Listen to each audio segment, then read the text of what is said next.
Alors, bienvenue à toutes et à tous pour ma deuxième vidéo de la chaîne L'Apprenti Invest. Déjà, je voulais vous remercier pour tous les bons retours que j'ai eus pour ma première vidéo. Franchement, j'y croyais pas trop.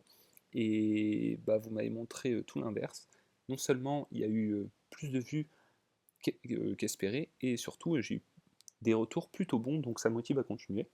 J'avais présenté mon patrimoine d'une manière générale avec les différents domaines dans lesquels j'investis. Là, je vais vous montrer plus précisément dans chaque domaine, dans quelle plateforme et quel type d'investissement je réalise. Et vous allez voir que le crowdlending et le crowdfunding dont je vais vous parler là tout de suite, c'est vraiment un truc qui me tient à cœur parce que c'est comme ça que j'ai commencé l'investissement. C'est plutôt facile et plutôt rentable, mais il y a des pièges dans lesquels il ne faut pas tomber, donc c'est ce qu'on va voir maintenant. Il y a beaucoup de plateformes que j'utilise là-dessus, mais je vais vous en parler petit à petit.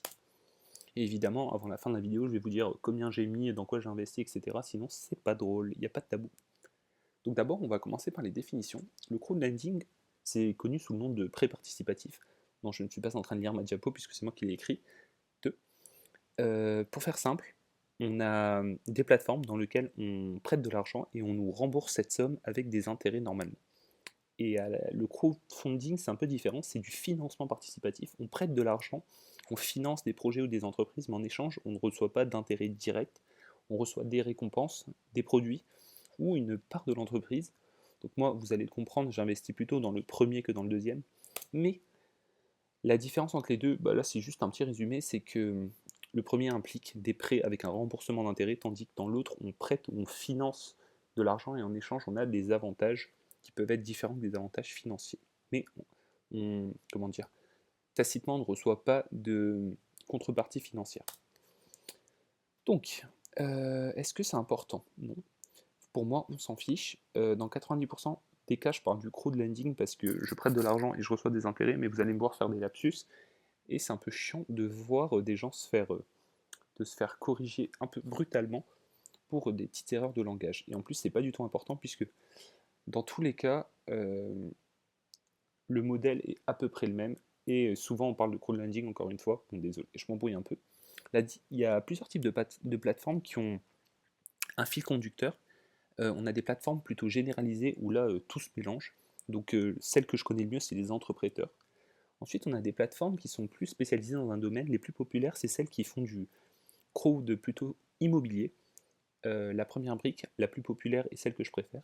Anaxago, Community et Wizd que j'utilise pas du tout, mais c'est des plateformes un peu plus anciennes et que j'aime beaucoup moins parce qu'il y a plus de défauts. Il y a deux plateformes spécialisées dans les énergies renouvelables que j'utilisais énormément et que j'utilise d'ailleurs encore un peu. C'est Landosphère et Nerfip, des plateformes qui sont réputées pour un taux de défaut quasi nul. Et enfin, ma plateforme préférée, c'est bien prêté, c'est de la rachat de créances de PME. Je vais vous détailler chacun des types de crowd et surtout combien j'ai investi et comment ça marche. Donc voilà, c'est ce que je disais juste avant. Donc on va commencer par bien prêter. Donc bien prêter, c'est une plateforme qui est très populaire et qui est connue pour des taux d'intérêt énormes, supérieurs à 10%, souvent à 12%. Comment ça marche? Donc c'est des rachats de créances, c'est souvent des PME qui sont françaises dans la majorité des cas, voire dans 100% des cas, qui ont besoin de financement. Donc ils ont des factures, ils font des projets.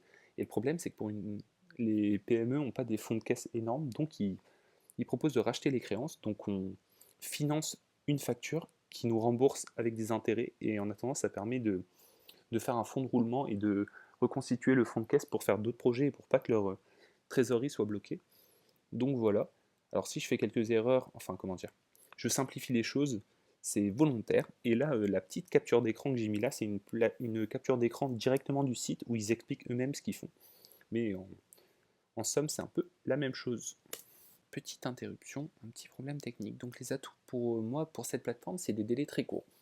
Vous allez voir qu'en crowdlending, souvent, c'est des remboursements in fine, donc votre capital n'est remboursé qu'à la fin d'une période donnée, et les intérêts sont versés par contre plus régulièrement. Et le souci, c'est que quand vous avez des prêts avec des délais très élevés, très longs, vos fonds sont bloqués pour une période déterminée et l'effet boule de neige est un peu moins important. Et ça, c'est un peu embêtant. Donc, moi, j'investis que dans des projets avec des délais courts, sinon ça ne m'intéresse pas du tout. Ensuite, d'autres avantages, c'est la certification AMF. Donc, l'AMF, c'est la haute alors c'est l'autorité des marchés financiers, pardon, c'est un peu la police de la finance en France. Et alors, qu'on soit clair, une plateforme qui n'a pas de certification AMF, c'est une plateforme louche et j'investirai pas dedans. Et le fait qu'elle soit certifiée, bah, ça, comment dire, ça renforce ma confiance envers cette plateforme. Les taux d'intérêt sont très élevés, souvent ils sont bien supérieurs à 10% brut et ils atteignent régulièrement les 12%. Et avec la flat tax de 30%, on a des taux qui sont au moins de 9%, ce qui représente littéralement 3 fois les taux d'intérêt du livret A, donc moi ça m'intéresse beaucoup. Ensuite, vous allez voir plus tard que dans d'autres plateformes, il y a très peu de projets et c'est un peu la guerre pour investir. Là, il y a une quantité de projets énorme et c'est super bien. C'est que moi qui travaille beaucoup, j'ai pas besoin d'arrêter mon travail pour Shotgun et pour investir dans des projets. Il y en a tellement qu'il y en a à peu près pour tout le monde. Et c'est souvent des projets de qualité. Il y a très peu de défauts de paiement, défauts avec un S, désolé. Et cette plateforme, elle existe depuis 2017, donc on commence à avoir un peu de recul. Ça fait du coup 7 ans qu'elle existe et on a des chiffres qui commencent à être plutôt solides. Là, pareil, c'est une capture d'écran du site où il montre qu'il y a quand même eu 84 millions d'euros de collectés à un taux de rendement moyen. Alors, le moyen, c'est ce qui est incroyable, c'est qu'il atteint presque les 12% et 0% de taux de défaut. Donc là, ils mettent 0%, mais des fois, on a des taux de retard, donc il faut faire attention à ce type de chiffres. Mais c'est vrai que leurs taux de retard et de défaut sont très faibles. Le souci dans cette plateforme, c'est qu'il y a possiblement des conflits d'intérêts qui ont été évoqués dans l'histoire de cette plateforme. Là, c'est une capture d'écran que j'ai pris du blog Investissement Facile, qui font un super bon travail. Monsieur Martin, c'est le directeur de la plateforme Bien Prêté. Des fois, il y a pu avoir des accusations du fait que le patron de Promeuble, c'est un des, comment dire, c'est un des, en- des entreprises qui empruntent sur cette plateforme de manière historique et très importante. Il, on a pu reprocher à Monsieur Martin d'avoir des intérêts, je ne sais plus si c'est son épouse, je ne veux pas dire de bêtises, mais il y a eu possiblement des conflits d'intérêts envers cette plateforme, mais bon, ça n'a pas changé grand-chose, je vais vous expliquer pourquoi. Et donc voilà, ça peut être un souci, donc il faut faire attention. Les autres soucis, donc là c'est ce que je viens de dire, c'est qu'il faut bien diversifier les emprunteurs. Donc oui, on a pu reprocher quelques conflits d'intérêts entre Promup et le patron de bien prêter, mais il y a plein d'autres emprunteurs sur la plateforme. Donc le tout, c'est de bien diversifier. Il faut juste faire attention. Derrière une entreprise peut se cacher diverses filiales et donc plein de noms. Il faut bien juste différencier d'une part les types d'investissement, les domaines, et ça permet de se protéger plutôt bien. Et surtout, il y a eu beaucoup d'enquêtes en ce moment pour redoubler les certifications, et elle a eu sa certification AMF haut la main. Donc je pense que c'est une plateforme plutôt sûre et sécurisée, donc de mon côté, je lui fais confiance, et voilà. Donc on peut continuer.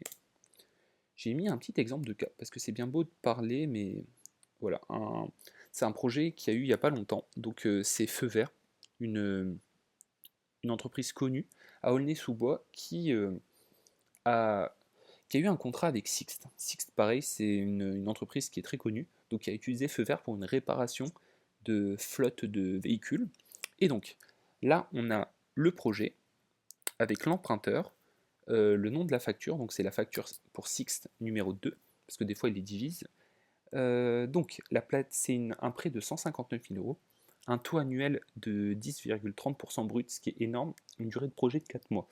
C'est incroyable. Bon, souvent on est plus aux alentours de une année, mais là à 4 mois, vous prêtez, on vous rend rapidement, et puis voilà, il n'y a quasiment que des avantages. Et la plateforme a un système de notation qui est plutôt intéressant. Il y a une note de A, donc la note maximale. Souvent, j'étudie les projets derrière, et quand il y a une note de A, c'est que le projet est vraiment solide. Là, on vous mentionne les garanties. Il y a une caution solidaire de la part du dirigeant de Feu Vert, donc Feu Vert qui est une entreprise plutôt importante. Euh, le, la filiale à Aulnay-sous-Bois, c'est plutôt une grosse entreprise, donc les garanties sont solides. Le type de prêt, in fine, c'est ce que je vous avais dit, c'est qu'au final, si vous prêtez 1000 euros, vous allez récupérer vos 1000 euros au bout de 4 mois, même si les intérêts seront remboursés mensuellement. Et là, la date de clôture du prêt. Donc là, vous pouvez voir que moi, j'ai investi 60 euros sur ce projet parce que j'ai eu beaucoup de remboursements et j'avais beaucoup d'argent à investir. Et je voulais bien les diviser entre les différents projets. Le taux d'investissement minimum, c'est 20 euros. et donc ça c'est plutôt cool, on peut investir peu. Là vous avez le résumé de ce que je vous ai dit. Donc c'est le garage à ce niveau qui a emprunté pour feu vert qui souhaite financer un ensemble de factures relatifs à des prestations pour le client Sixt. Là, on vous explique un peu ce que c'est Sixt, et là, on vous donne des chiffres qui montrent que Sixt, c'est pas n'importe qui, et souvent, bah, quand ils achètent quelque chose, bah, ils finissent par payer leurs factures. Voilà. Et ensuite, on continue, donc là, c'est la note de bien prêté. Elle est divisée en note financière de l'emprunteur, donc A. Sixt, c'est plutôt un emprunteur solide. Note de la qualité du débiteur, on est à A aussi, et le délai de remboursement de 4 mois est aussi à A. Et souvent, ce qui est cool, c'est qu'il y a des remboursements anticipés, et donc le délai de remboursement est encore plus court que ce qui est mentionné, et ça c'est vraiment cool. Et là, on vous explique vraiment la facture et le projet consiste à quoi. Donc là, entretien des véhicules de Sixt avec toutes ces prestations. Là aussi, mais je ne vais pas les détailler, sinon ça va durer 3 heures. Donc mon capital sur bien prêté, parce qu'au bout d'un moment, sur cette chaîne, on parle de chiffres. Donc ça, c'est mon compte à moi. Alors, je vérifie toujours que j'ai pas mis mon nom quelque part, parce que ça peut m'arriver.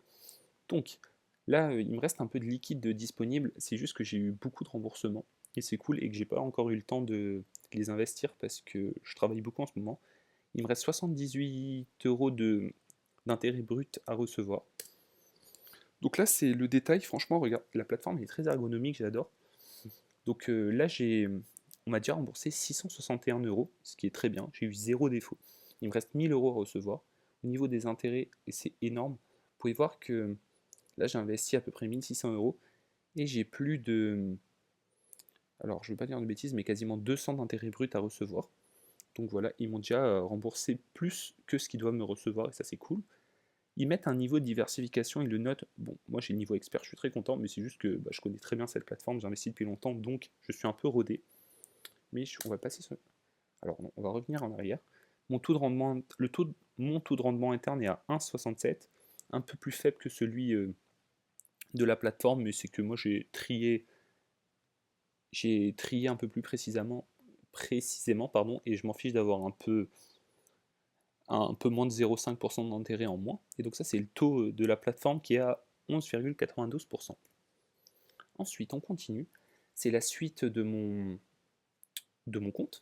Donc là, on peut voir mon taux de remboursement, on peut le voir mensuellement, trimestriellement et de manière annuelle. En mai, je dois recevoir à peu près 325 euros de remboursement plus 25 euros d'intérêt. Et donc là, on peut voir que j'essaye de les étaler. C'est juste que j'ai beaucoup de remboursements en mai parce que j'ai commencé à investir sur la plateforme il y a un an avec beaucoup de projets de 12 mois, donc je reçois beaucoup de remboursements en mai, mais je vais essayer de les étaler. Le taux d'imposition est de 30%, sauf que moi j'étais étudiant, donc j'étais non imposable, donc là j'ai 0% d'impôt, mais j'ai juste les cotisations sociales à 17,20%, mais ça va changer bientôt, je vais bientôt être imposable. Ça c'est mes différents prêts que j'ai pu réaliser. Alors ma technique c'est de prêter très peu pour chaque projet et d'essayer de répartir un maximum pour limiter le risque, mais encore une fois vous pouvez, ça dépend de votre somme, vous n'allez pas vous amuser à prêter si vous avez des milliers d'euros. 20 euros sur chaque projet, ça peut être long. Essayez de trouver les bons projets et de mettre une petite somme par rapport à votre capital, mais si vous avez un grand capital, 50 euros sur chaque projet, ça ne me choque pas. Ensuite, on continue. Là, c'est mon taux de remboursement de manière, enfin, réparti trimestriellement. On peut voir que j'ai fait une petite pause dans mes investissements sur cette plateforme parce qu'il manquait de capital.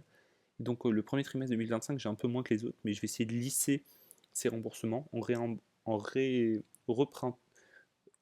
prêtant de nouveau à chaque fois que j'ai des remboursements. Ensuite, là, c'est ma répartition sectorielle. Et ça, c'est cool. On peut voir que les produits et les services représentent... alors, j'ai 1600, représentent un tiers de mes prêts. Ça peut être mal équilibré. Ah oui, bah, c'est écrit là, 55% de mon portefeuille.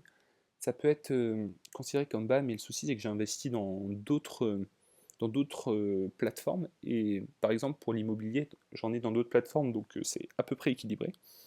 Ensuite, l'immobilier, c'est 25% de mon capital, et l'artisanat, le BTP, 20%. C'est une catégorie que j'aimerais surpondérer et pour arriver à équilibrer tous mes prêts. Ensuite, ce qui est cool, c'est qu'on peut regarder tous mes emprunteurs et voir si je suis plutôt bien bien répartis. Là, on peut voir tous mes différents emprunteurs et mes taux. Alors, le montant de mes prêts, je suis pas très bien réparti. Là, on voit qu'il y a de très petites sommes prêtées. À l'inverse, là, il y a de grosses sommes prêtées. Mais j'essaye petit à petit d'équilibrer. Il faut juste faire attention à ce que je disais tout à l'heure. Il y a certains emprunteurs qui sont les mêmes.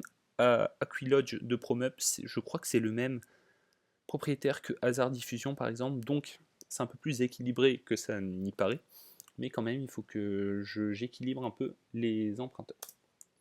Donc ça c'est la même capture, mais l'autre était un peu coupé. Voilà, merci, désolé, j'ai un peu bugué, là je sors de garde, je suis fatigué. Dans la prochaine vidéo, je vais vous parler des autres investissements sur d'autres plateformes. Je vous invite à liker, partager et commenter, ça m'aide beaucoup. L'objectif c'est vraiment d'avoir 1000 abonnés pour commencer à me professionnaliser un peu, peut-être faire du fast cam un peu et continuer à être encore plus régulier. Donc n'hésitez pas à me suivre aussi sur Twitter sur l'apprenti invest. Et tous les liens de parrainage sont dans la description. Par exemple, j'ai un lien de parrainage pour la plateforme Bien Prêté qui vous permet de gagner des sous une fois un certain montant. Je crois que c'est 200 € investis. C'est plutôt intéressant. Évidemment, je ne présente que les plateformes que j'utilise